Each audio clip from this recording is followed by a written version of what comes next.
everyone, welcome back to the Earthdawn Survival Guide, the podcast for all disciplines, paths, players, and game masters. With your questers Josh and Dan, I am Dan.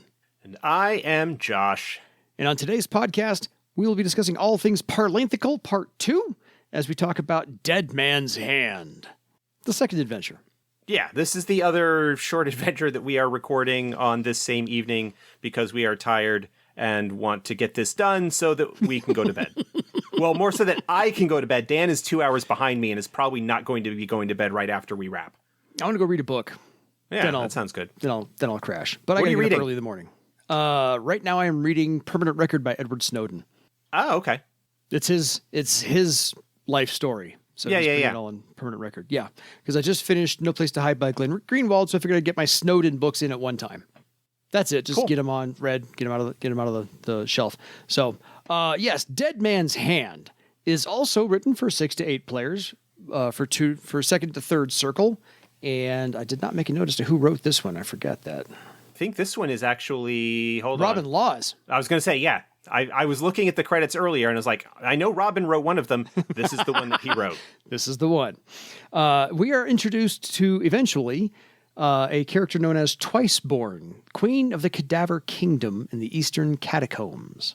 Yes, another character that first appeared in the original Parlainth boxed set because she is the queen of the Cadaver Kingdom that exists under the Smalls, which is the eastern sector of Parlainth, and the Eastern Catacombs are where she kind of makes her lair. We talked about this adventure during the live show, actually. I mentioned briefly that I liked this one.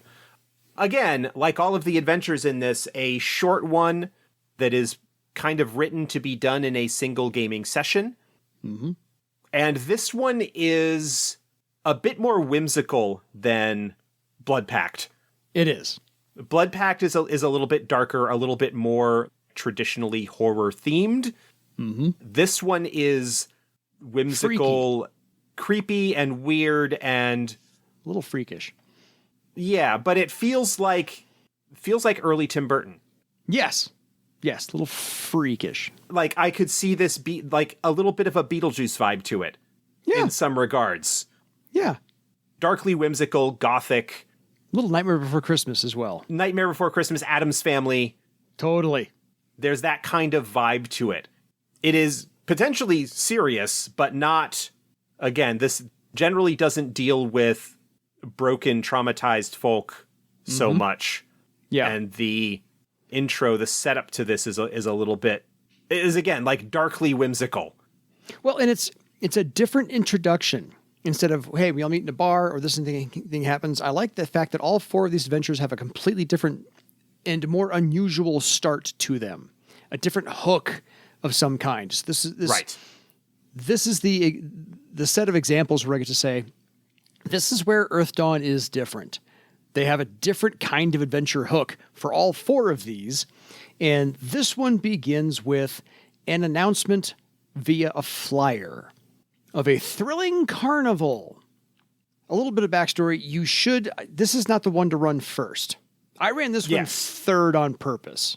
So I changed the order around. I ran the first one first and the fourth one fourth, but I switched the 2 in the middle. So Dead Man's Hand, I ran third, and it almost requires you to have an NPC that the group makes friends of in some fashion or form. They rely on Sekra from the first one, which is why we're talking about it now. But I think I ran it where it was more one of the player characters' lives was at stake and not Sekra's. And or do I have that one wrong? Well, the adventure recommends Cendric is the name, not Sekra. Okay, that's where I got it wrong. And Cendric is like, it's probably helpful if the group has already established a relationship with this person beforehand so that they care what's going on. When I ran this adventure, because I did run this adventure, and this may have actually been the only one that I ran when my group was in Parlainth. Fair. Rather than Cendric, I had another NPC that they had a previously established relationship with from other adventures elsewhere. In fact, one of the surviving clones of my dwarf swordmasters He was a dwarf thief that went by the name Hatch. Yeah. And he was one of the, I think, 2 surviving experiments from that Nethermancer, because they had saved his life. And he popped up every now and again, generally bringing trouble in his wake. Of course. So he would be perfect for this. Yeah, exactly. They had gotten to Parlainth in pursuit of the plot thread relating to the Swordmaster's origin story, and Hatch came along with them. I forget exactly why, whether they tracked him down and said, hey, you're involved in this, do you want to find out what's going on as well? Or whether he was like, oh, you guys are leaving? Well, I guess I'll come along. Not that I have any rapid reason to leave Bartertown or anything right now. Yep. But basically was along with them, and he was the one that ended up getting dragged into things. And of course, they had to rescue him because they had a relationship with him. He was kind of connected to the whole reason that they were there in Parlainth, and they couldn't just let him go. Twist. So I didn't need to have any kind of pre-established, oh, I need them to spend some time here to build a relationship with an NPC that they will then have reason to go after. Yeah, you already had your troublesome. Right. I had my hook already in place. Yes. He was exactly the kind of character that would get into this sort of trouble. Totally. Sounds like it. I agree entirely. You had a completely much better setup. So a little bit of backstory on this entire thing, and I love how Robin Laws has this story that Torgak has had an agreement with Twiceborn for Cadavers to stop raiding Haven willy-nilly, because they've been raiding Haven whenever they wanted to, and it was freaking people out and kind of disrupting things. And so he made an agreement with Twiceborn that they got to wander through Haven one night of the year, the 13th day of the month, right before the winter solstice, and they could just roam unmolested through the town from dusk until dawn. So the entire town was allowed, and everybody had to promise not to mess with the Cadaver men that just wandered through town. This army of undead. That's not creepy at all, but it only happened one day a year. However, Twiceborn has not really gone along with that the last decade or so. It was a mutual thing. Yes. The Cadaver folk would raid Haven, and then the Havenites would send adventurers down into the catacombs and kill a bunch of Cadaver men. And both sides kind of realized that this was was not tenable in the long term. Yeah, this isn't working the way we thought it would. And so the Cadavers actually abducted Torgak and took him before Twiceborn, and Twiceborn was like, look, if I agree to stop coming in to Haven and causing you problems, because I am an enlightened ruler, do you agree not to send people down to kill us? Like, we stay out of your business, you stay out of ours, except for this one thing. And Torgak's like, yeah, that makes sense. Okay, great. Yeah. This'll work. Instead of mutually assured destruction, it's a little more peaceful that way. So anyway, this flyer arrives in town, and this carnival is promised, and so therefore you've got a day or two before everything happens, and so you can kind of lay the groundwork a little bit and have rumors talk about what the last carnival looked like, or so forth and so on. And so you get to do a little bit of seed planting here and there if you'd like to do so. And they can, they got a day or so in town to do whatever your characters want to do. And this is where your friend NPC, as I put him in my notes, loses a wager at the carnival.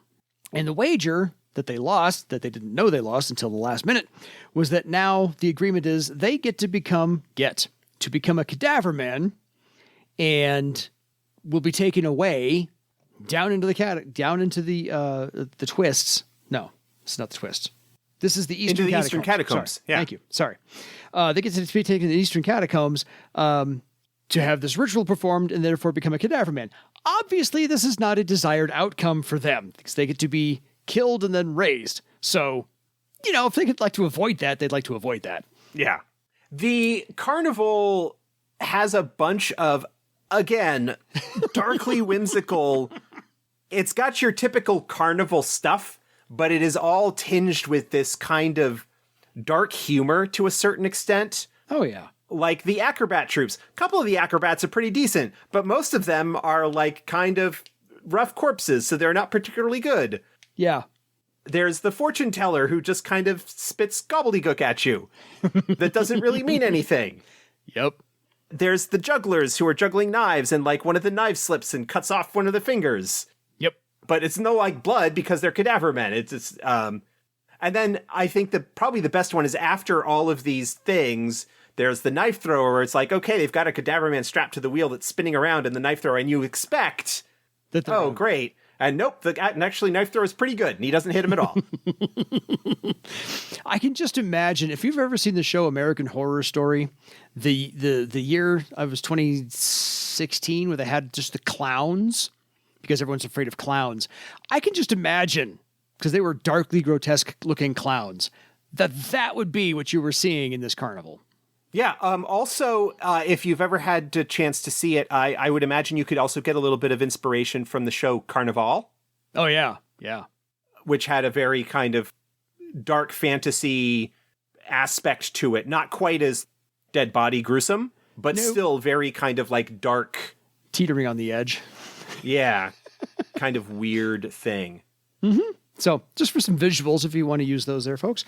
So you have to go back into Parlainth and enter the Catacombs to retrieve your friend. I think when I ran this, one of my party members actually was, since somebody had to miss that session, that was the one that actually missed the bargain. And so they got drugged down there. So I didn't have to worry about the NPC. Just when somebody was absent that day, yeah, guess what? You're the victim. There you go. So they were really invested. Now, there's 4 ways you can do this. Again, Robin Laws from our last conversation about Infected. Robin Laws left you with 4 different ways you can approach this. Either your frontal assault into the catacombs, which play that out as you will. You can negotiate an audience with the guards to be allowed toward Twiceborn. Third option, you can disguise yourself and try and sneak in and infiltrate the place. Again, if you've got somebody who's really good at disguise self and disguise others. Or the fourth one, there are some windling bandits in there, and you have to navigate the catacombs without getting lost. So there's a little side jaunt, windling bandits as a little distraction for your party to get used to fighting a little bit in the close quarters you have down there. But otherwise, that's pretty much it. So whichever tactic your party decides to choose, the author has figured out how to handle that. So all 3 of those are in there. Yes. Now, the other bit of things here is that the master of ceremonies of the carnival is a recently deceased adventurer who is looking to leverage his new status and is ambitious and looking to overthrow Twiceborn and take the throne himself. Yes. So that he can then do away with the deals that Torgak and Twiceborn had and try and expand his kingdom to a certain extent. Mm-hmm. It is partly at his plotting that the bet goes awry and the person is taken down into the depths. And it is through this plot, either the discovery of it ahead of time, which is information that could potentially be used to get into the kingdom, or by showing up down there and thwarting the plot, because basically the player characters show up just as Lenethriel tips his hand and makes his move. And so if the player characters successfully defend Twiceborn, which is feels like a weird thing to say out of context, but understanding the situation and knowing what's going on and knowing that Twiceborn, despite being a weird ancient Theron to Scrang cadaver person, is actually something that passes for a decent monarch that ultimately has only the best interests of her subjects at heart, as gruesome and undying as they may be. Yeah. And so defeating Lenethriel and the rebels, in a sense, protecting Twiceborn from the attempted coup, earns them a boon, and that boon essentially allows them to get their friend out of danger. Well, the funny thing is they have to figure out which horse to back in this race. Because both Lenethriel and Twiceborn promise the same thing. Hey, we'll spare your friend if you help our side. Yeah. Okay, so that's the whole. I like how Robin threw this in. Like, okay, which horse are you going to back? Because they're both promising the same thing. So if you look at it, yeah, Lenethriel probably has a smaller force, and Twiceborn has been doing this a while. You know, figure out how you're going to back on that one. Yeah, the ultimate thing is that long term there really isn't any much change, even if the player characters side with Lenethriel. Mm-hmm. He was a little bit overambitious and didn't realize that most of the cadavers would support Twiceborn. And so he takes off. He's like, I guess this isn't going to work. And he flees. And the Garmek that are horrors that are intimately entwined with the kingdom and are responsible largely for having animated a lot of its residents. Yeah. And there is a sort of a couple of different options on what their actual relationship is with Twiceborn and the Cadaver Kingdom. Yeah. Yeah, even if the player characters attack Twiceborn and kill her, the Garmek will just bring her back afterwards. Yes. Because I was going to say, aside from just dealing with an army of cadavers on either side, you have 6 Garmek that show up. Yeah. There are potential ramifications and consequences of what might eventually come about. Obviously, it's a little bit difficult. The player characters are free to do what they want and just have to deal with the consequences of it after. And again, the weirdness of Twiceborn's kingdom. Yes. Again, I get the afterlife from Beetlejuice feeling of what's going on in terms of just this kind of whimsically macabre attitude. Yeah. You know, little bit Beetlejuice, little bit Addams Family, maybe a little bit Hot Topic. Fair. Pull from all of your like 90s goth influences. Yeah. The Crow and all of that kind of American stuff. Horror Story, yeah. Yeah. Yeah.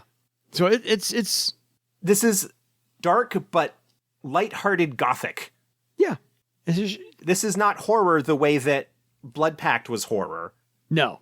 This is just, hey, you're in Parlainth. There's some weird stuff that goes down from time to time. Whimsically creepy. Yeah. I like me a bit of whimsy.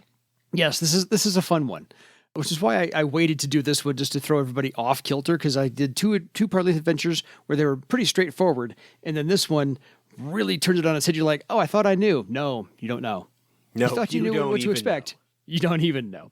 So this one doesn't have any listed treasure other than you get to save your NPC friend's life or your cohort like I ran. Any 4th edition updates on any stat blocks you see? I mean, there are probably new stat blocks or different stat blocks for the Garmek. Yeah, figured.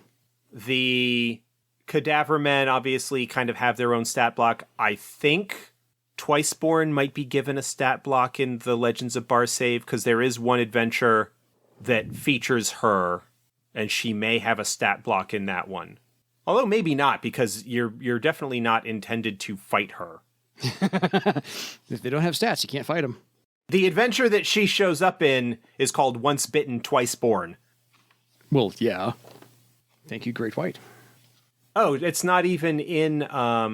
that must be Chapter 9. It's not in Compendium 1. It's in one of the Act 3. Ah, gotcha. Pretty sure it's Chapter 9. So, Compendium 2. Yeah, it will be in Compendium 2. She may have a stat block in there, and I'm not going to pull up the PDF to check, but she may have a slightly different stat block in there, and that's fine. Yeah, no worries. I don't really see a way to draw this one out or expand it, because again, I think there's a ticking clock aspect to this. You know, rescue your friend in time before the ritual. Yeah, the way that you would draw this out is with the Carnival. Mm-hmm. More interactions, or if you can come up with other strange things that the Cadaver Men might be doing at the Carnival or whatever, yeah. Some more details there, and maybe role-playing interactions with them and such could potentially draw things out. But again, this is a one evening, one session kind of adventure, probably knocked out in a single night. Yeah. This is a 3 or 4 hour type thing, which is fine. I mean, all 4 of these are just a little dabble or a taste of what Parlainth can offer you in the box set that you get to expand upon later if you'd like to do so. Yeah. And again, a bunch of like role-playing interaction stuff and then a fight at the end for the most part. Yeah. So not even really railroady, just there's options of how you want to get to that fight. But other than that, there's... It's linear in a sense, but there are multiple ways to get to the resolution. Yeah. So there's the resolution is not necessarily guaranteed. Yeah. There's just not a big payoff. There's no treasure. There's no magical treasure. There's just, you get to save your friend's life. That's pretty much it. And you get to go back to Haven and you're done. On to the next. So it's a nice little interluding like chapter. This is one actually that I think could drop in really, really nicely in a Legends of Barsaive home campaign. Totally. If you're running Legends of Barsaive as a home game, this is one that you could drop in as an interlude, especially a little bit later in maybe the first arc of it. Mm-hmm. The only thing that you would need to keep in mind is you would want to look at Once Bitten, Twiceborn, that adventure, and things would potentially change in that adventure based on the interactions and what happened in this one. Yeah. But you have plenty of NPCs that you could wrangle into being the one in trouble that they go down after. Yeah. And even if the group is for some reason not particularly inclined to go after them, you have the adventuring companies that could be like, hey, could you do this for us? Mm-hmm. Absolutely. The original version does not have somebody hiring you to go after the person. It's kind of expected that this is somebody you have a relationship with and care enough about to go after them. It's also possible that good-hearted adventurers would go after somebody even if they didn't necessarily have a relationship with them, but a pre-existing relationship does make that hook sink in quite a bit deeper. Agreed. I liked this one. I have fond memories of this one as well. I don't remember how anybody resolved anything or how they decided to get in, but it was, I didn't check my notes. Anyway, any final thoughts? Changes, updates? I vacillate between this one and Desire Box as my favorite adventure in this collection. Fair. Because both of them are just weird. In the best way. Yes, they are, because they show a kind of different face or a different take on what is possible in Earthdawn. For any kind of adventure. Yeah, for any kind of adventure. This was copyright 1994, so this was fairly early, the game's run. Yeah. Well, then happy 30th anniversary since it's 2024. Yeah.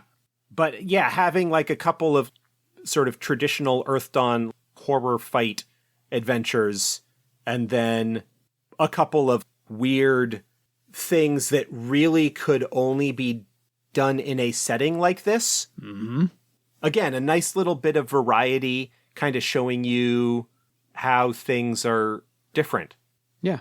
After having the first 3 adventures, which were single adventures each, horror fight, and then this not horror, like role-playing investigation thing, we now get a nice little variety of, hey, there's a bunch of stuff that you can do here in Parlainth that isn't all just venture into the ruins and fight a horror. And steal stuff. Exactly. So until next time, folks, back the proper undead army for your legend. Good night, everybody.